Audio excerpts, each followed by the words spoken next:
نحمده ونصلي على رسوله الكريم اما بعد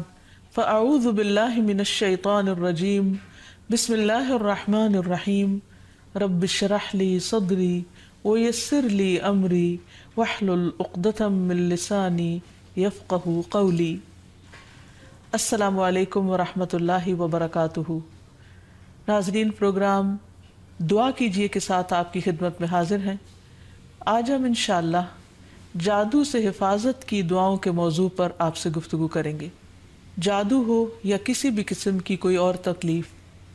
انسان کو ہمیشہ اپنے رب کی طرف رجوع کرنا چاہیے، کیونکہ ہر مشکل کا حل، ہر تکلیف سے نجات دینے کی طاقت صرف اس کے پاس ہے، کسی اور کے پاس نہیں۔ اور اللہ سبحانہ وتعالی خود فرماتے ہیں وَقَالَ رَبُّكُمُ ادْعُونِي أَسْتَجِبْ لَكُمْ، تمہارا رب کہتا ہے کہ مجھ سے دعا مانگو، ادعونی، میرے آگے ہاتھ پھیلاؤ، استجب لکم، میں تمہاری دعا قبول کروں گا۔ نبی صلی اللہ علیہ وسلم نے فرمایا کہ سب سے زیادہ عاجز وہ ہے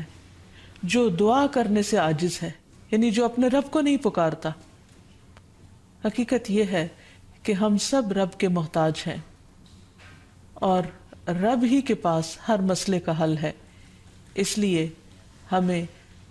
ہر حال میں اٹھتے بیٹھتے سوتے جاگتے جب بھی تکلیف کا احساس ہو، جب بھی کسی ضرورت کا احساس ہو، فوراً اپنے رب کو پکارنا چاہیے اور پھر رب کے ساتھ ایک تعلق مضبوط رکھنا چاہیے، اور وہ رب کی یاد کا تعلق ہے۔ رب کی یاد دل سے بھی ہوتی ہے، زبان سے بھی ہوتی ہے، اور اس کے لیے کچھ اعمال ایسے ہیں جو رب کی یاد کا اظہار کرتے ہیں، جیسے نماز وغیرہ۔ تو انسان عام حالات میں بھی رب کو یاد کرتا رہے، لیکن خصوصی طور پر اگر وہ کسی تکلیف سے دوچار ہو،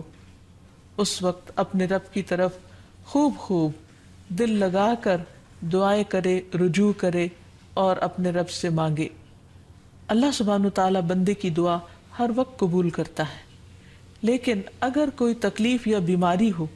یا جادو کی شکایت ہو تو اس کے لیے باقاعدہ طریقے پر بیٹھ کر اپنے رب کو پکارنا،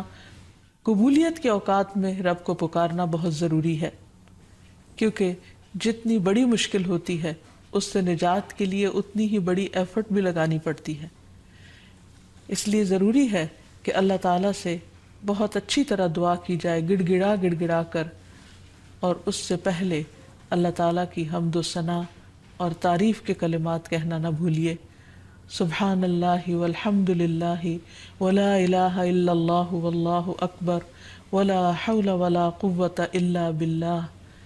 سبحان اللہ، پاک ہے اللہ، اللہ ہی کی تسبیح ہے، والحمد للہ، اب سب تعریف اللہ کے لیے ہے، ولا الہ الا اللہ،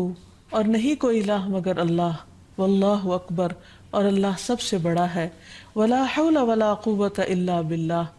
اور کسی قسم کی نیکی کرنے کی طاقت اور گناہ سے بچنے کی طاقت نہیں انسان کے پاس مگر اللہ ہی کی مدد سے۔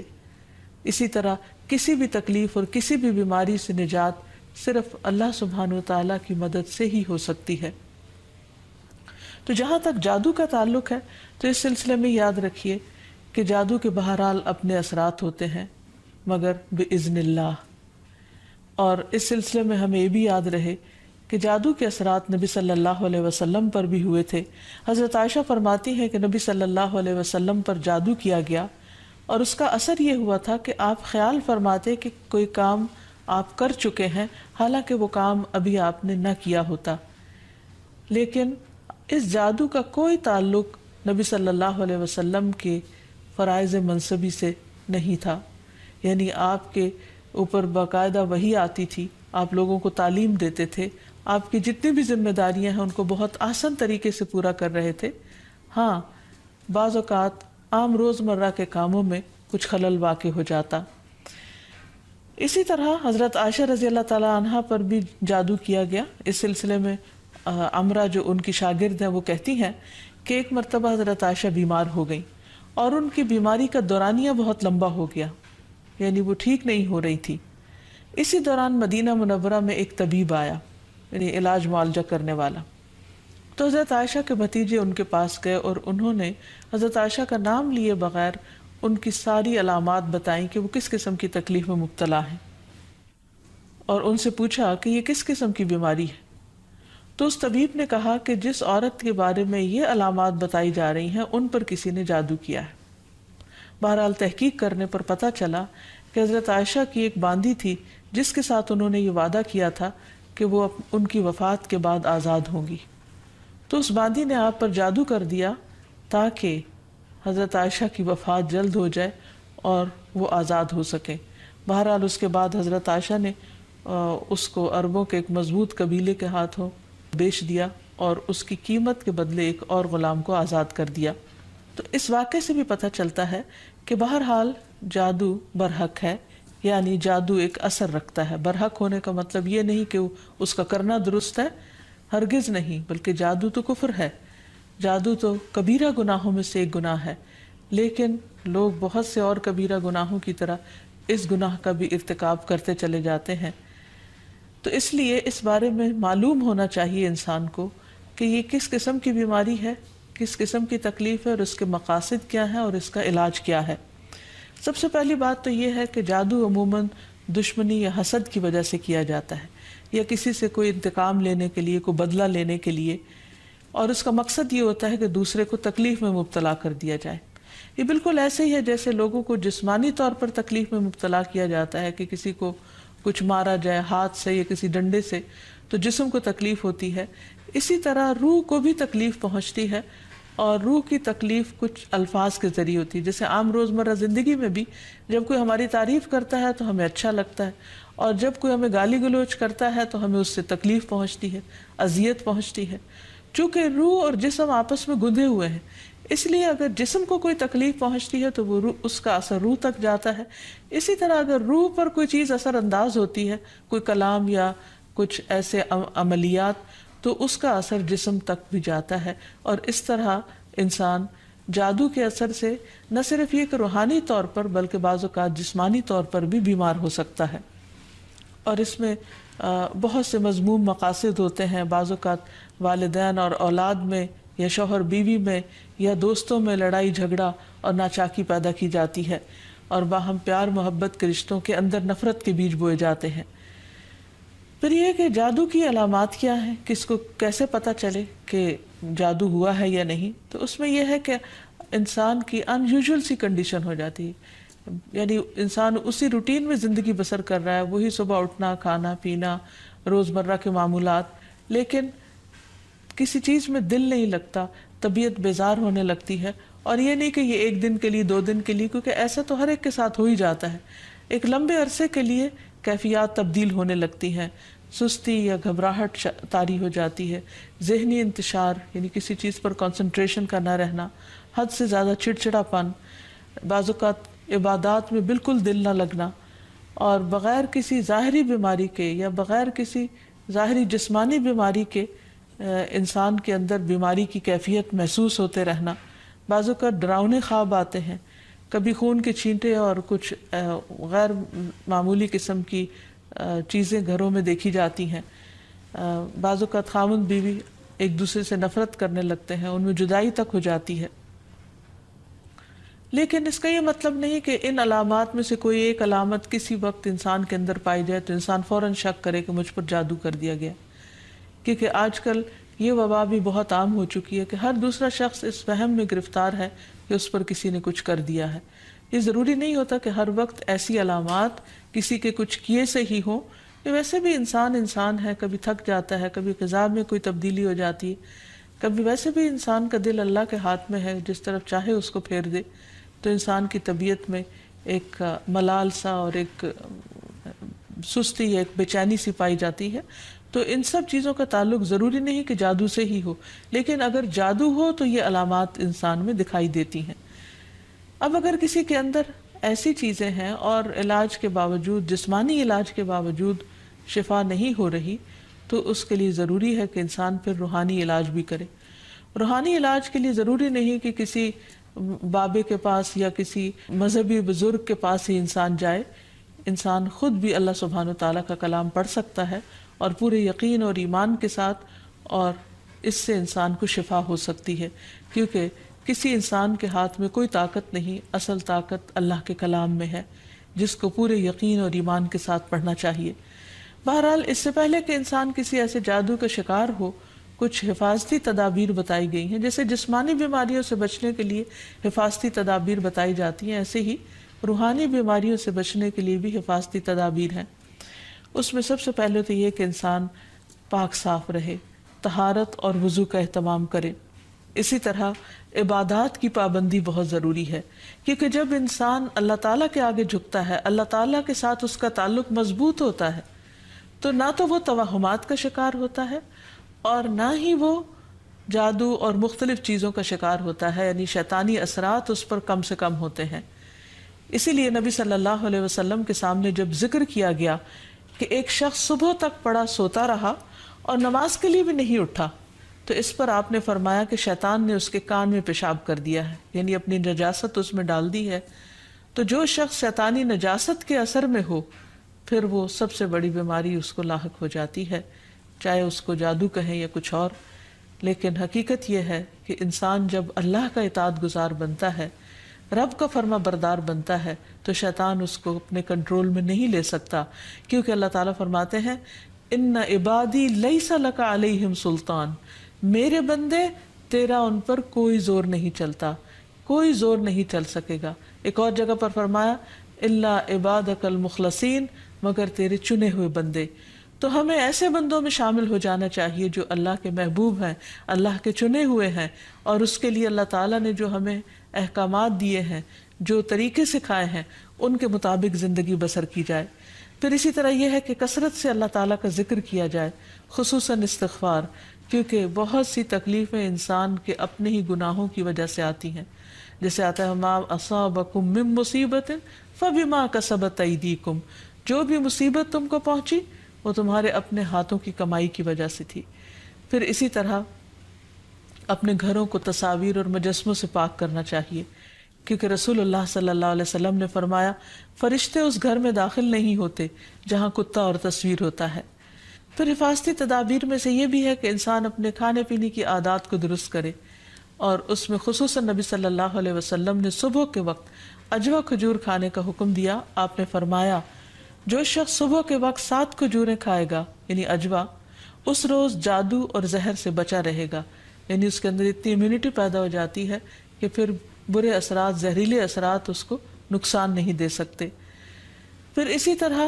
مختلف مواقع پر مسنون اذکار کا اہتمام کرنا، مثلاً بیت الخلاء جاتے وقت نبی صلی اللہ علیہ وسلم نے سکھایا اللہم انی اعوذ بک من الخبث والخبائث، اے اللہ بے شک میں ناپاک جنوں اور جننیوں سے تیری پناہ چاہتا ہوں، کیونکہ جادو میں بھی عموماً جنات کو استعمال کیا جاتا ہے اور وہ گندی جگہوں پر رہنا پسند کرتے ہیں، اسی لیے جب کوئی بیت الخلاء جائے تو یہ دعا پڑھ لے تو انشاءاللہ اس سے ان کے شر سے محفوظ رہے گا۔ پھر اسی طرح آپ نے فرمایا جنوں کی آنکھوں اور بنی آدم کی شرم گاہوں کا پردہ یہ ہے کہ جب کوئی بیت الخلاء جائے تو بسم اللہ پڑھ لے، تو کوئی بھی اس کو پھر دیکھ نہیں سکتا۔ پھر اسی طرح شوہر بیوی کے خاص تعلق میں بھی دعا سکھائی گئی، بسم اللہ اللہم جنبنا الشیطان وجنب الشیطان ما رزقتنا، اللہ کے نام کے ساتھ میں شروع کرتا ہوں، اے اللہ ہمیں شیطان سے بچا اور شیطان کو اس چیز سے دور رکھ جو اس کے نتیجے میں تو ہمیں عطا فرمائے۔ تو آپ نے فرمایا کہ اگر اس کے بعد میاں بیوی کو کوئی اولاد ملے گی تو شیطان اسے نقصان نہیں پہنچا سکتا۔ اسی طرح تحلیل پڑھنا، لا الہ الا اللہ وحدہ لا شریک لہ لہ الملک ولہ الحمد وہو علی کل شیء قدیر، کہ اللہ کے سوا کوئی معبود نہیں، تنہا ہے، اس کا کوئی شریک نہیں، اسی کے لیے بادشاہی ہے اور اسی کے لیے تعریفیں ہیں، اور وہ ہر چیز پر قدرت رکھنے والا ہے۔ دن میں جو شخص 100 دفعہ اس کو پڑھے گا اس کے لیے 10 غلاموں کو آزاد کرنے کا ثواب ہے، 100 نیکیاں لکھی جائیں گی، 100 برائیاں مٹائی جائیں گی، اور خصوصاً اس دن وہ شام تک شیطان کے شر سے محفوظ رہے گا، اور کوئی شخص اس دن اس سے بہتر عمل کرنے والا نہیں سمجھا جائے گا سوائے اس کے جو اس سے زیادہ اس کو پڑھے۔ پھر اسی طرح انسان ہر معاملے میں جہاں بھی انسان کو مشکل ہو اللہ تعالیٰ کی پناہ میں اپنے آپ کو دے۔ تو خلاصہ کلام یہ ہے کہ انسان اپنے آپ کو مختلف طرح کے توہمات سے بھی بچائے اور ہر چھوٹی بڑی بات کو جادو قرار نہ دے، یا کسی کام کو کرنے کا ارادہ نہ ہو تو یہ سوچے کہ مجھ پر جادو کر دیا گیا ہے اس لیے میں اس کام کو نہیں کر سکتا۔ تو یہ دراصل شیطانی وسوسے ہوتے ہیں، اس لیے ان سے بچنا بھی ضروری ہے۔ بہرحال اگر ایسے وسوسے ہوں یا حقیقت میں کوئی بیماری ہو تو اس کا علاج بھی بتایا گیا ہے، کیونکہ کوئی بیماری ایسی نہیں کہ جو قابل علاج نہ ہو۔ رسول اللہ صلی اللہ علیہ وسلم نے فرمایا ہر بیماری کے لیے دوا ہے۔ جب کسی مریض کو صحیح طریقے پر بیماری کی دوا پہنچتی ہے تو وہ اللہ تعالیٰ کے حکم سے درست ہو جاتا ہے۔ اسی طرح جادو بھی ایک بیماری ہے اور اس بیماری کا علاج بھی قرآن و سنت میں موجود ہے۔ اس کے لیے سب سے پہلے تو یہ پتہ لگانے کی ضرورت ہے کہ کیا واقعی جادو ہے بھی یا نہیں۔ اور اس میں ہم دیکھتے ہیں کہ نبی صلی اللہ علیہ وسلم کو خواب کے ذریعے دکھایا گیا تھا کہ ان پر جو جادو کیا گیا ہے وہ کہاں پر دبایا گیا ہے، تو آپ نے اس کو نکلوایا تھا۔ لیکن ضروری نہیں کہ ہم میں سے ہر ایک کو یہ پتہ چل سکے کہ جادو ہے کہاں۔ اول تو ہو سکتا ہو ہی نہ، صرف توہم ہی ہو، ایک خیال ہی ہو کسی کا، کیونکہ بعض چیزیں انسان جب بار بار سوچتا ہے تو وہ اس کو حقیقت معلوم ہونے لگتی ہیں۔ لیکن اگر انسان کو کوئی ایسا خواب آ جائے تو ٹھیک ہے، اور اگر نہیں بھی آتا تو انسان اللہ سبحانہ وتعالیٰ کا ذکر کرتا رہے اور اس کے ذریعے علاج کرے۔ اس میں خاص طور پر شرعی دم جسے رقیہ شرعیہ کہا جاتا ہے، آج کل مختلف قراء کی آواز میں قرآن مجید کی سلیکٹڈ آیات ریکارڈ کر دی گئی ہیں، مریض اس کو بار بار سنتا رہے تو انشاءاللہ اس کا توڑ ہو جائے گا۔ پھر اسی طرح اللہ تعالیٰ کی کتاب سے علاج، کیونکہ قرآن مجید میں آتا ہے وَنُنَزِّلُ مِنَ الْقُرْآنِ مَا هُوَ شِفَاءٌ وَرَحْمَةٌ لِّلْمُؤْمِنِينَ، اور ہم قرآن کے ذریعے سے وہ چیز نازل کرتے ہیں جو مومنوں کے لیے شفا اور رحمت ہے۔ تو قرآن مجید میں جیسے سب سے پہلے سورۃ الفاتحہ پڑھنا، کیونکہ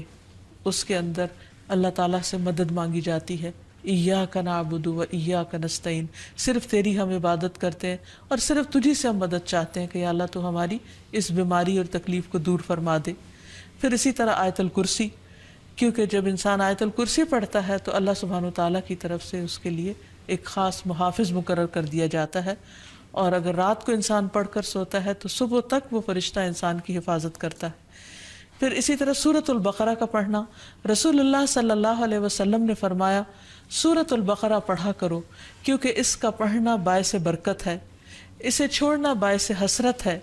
اور اس کے پڑھنے والے پر جادوگر قدرت نہیں پا سکتے۔ یعنی جو شخص قرآن پڑھتا ہے، خصوصاً سورۃ البقرہ پڑھتا رہتا ہے، تو کسی کا جادو اس شخص پر اثر نہیں کرتا۔ پھر اسی طرح معوذات پڑھنا، رسول اللہ صلی اللہ علیہ وسلم نے فرمایا صبح اور شام 3 بار معوذات کہہ لو تو یہ تمہاری ہر چیز سے کفایت کریں گی، یعنی سورۃ الاخلاص، قل اعوذ برب الفلق اور قل اعوذ برب الناس۔ اس کے علاوہ بھی مریض قرآن مجید کی تلاوت کثرت کے ساتھ کرتا رہے، اور پھر اگر ہو سکے تو بیری کے پتوں کو پانی میں ملا کر اس پانی سے غسل کر لے، اس کو بھی ایک مؤثر علاج کے طور پر بتایا گیا ہے۔ لیکن اس کے ساتھ ساتھ انسان غیر شرعی طریقوں سے مکمل طور پر پرہیز کرے، کیونکہ اس سے انسان کے ایمان اور عقیدے میں خلل واقع ہو جاتا ہے۔ رسول اللہ صلی اللہ علیہ وسلم نے فرمایا جس نے حرام چیز کے ساتھ علاج کیا اللہ تعالیٰ اس کے لیے اس میں شفا نہیں بنائے گا، یعنی اس کو پھر فائدہ نہیں ہوگا۔ پھر اسی طرح جادو کا علاج جادو سے نہیں کرنا چاہیے، یعنی اگر انسان کو کبھی ایسا وہم ہو تو جادوگروں کے پاس نہ جائے یا ایسے طریقے اختیار نہ کرے جو ہمارے دین میں نہیں یا ہماری شریعت کے خلاف جاتے ہیں۔ رسول اللہ صلی اللہ علیہ وسلم نے فرمایا جو جادو کرے یا جادو کروائے یا جو کسی کاہن کے پاس آئے اور اس کی بات کی تصدیق کرے تو اس نے اس چیز کا انکار کیا جو محمد صلی اللہ علیہ وسلم پر نازل ہوئی۔ اسی لیے غیر شرعی جھاڑ پھونک سے مکمل اجتناب کرنا چاہیے۔ نبی صلی اللہ علیہ وسلم سے نشرہ کے بارے میں دریافت کیا گیا تو آپ نے فرمایا یہ شیطانی عمل ہے۔ اور نشرہ کیا ہوتا ہے؟ جن یا جادو اتارنے کے لیے شرکیہ یا جاہلانہ منتر پڑھنا اور یا پڑھوانا۔ تو ایسے الفاظ جس کا بعض اوقات معنی معلوم نہیں ہوتا اور یہ بھی نہیں پتہ ہوتا کہ اللہ تعالیٰ کو پکارا جا رہا ہے یا کسی جن یا کسی اور شیطان کو پکارا جا رہا ہے اور اس سے مدد لی جا رہی ہے، تو اس لیے کسی بھی ایسے کلام کو پڑھنا یا کسی سے پڑھوانا درست نہیں۔ پھر اسی طرح کاہنوں اور نجومیوں کے پاس جانے سے منع کیا گیا۔ نبی صلی اللہ علیہ وسلم نے فرمایا جس نے کسی نجومی کے پاس جا کر اس سے کسی چیز کے بارے میں سوال کیا تو اس کی 40 رات کی نمازیں قبول نہیں ہوگی، یعنی اس نے اپنے دین کی بربادی کر لی۔ تو اس لیے کسی کے پاس جانے کی بجائے خود انسان زیادہ سے زیادہ قرآن مجید پڑھے، اور اگر وہ پڑھا ہوا نہیں تو آج ہر طرف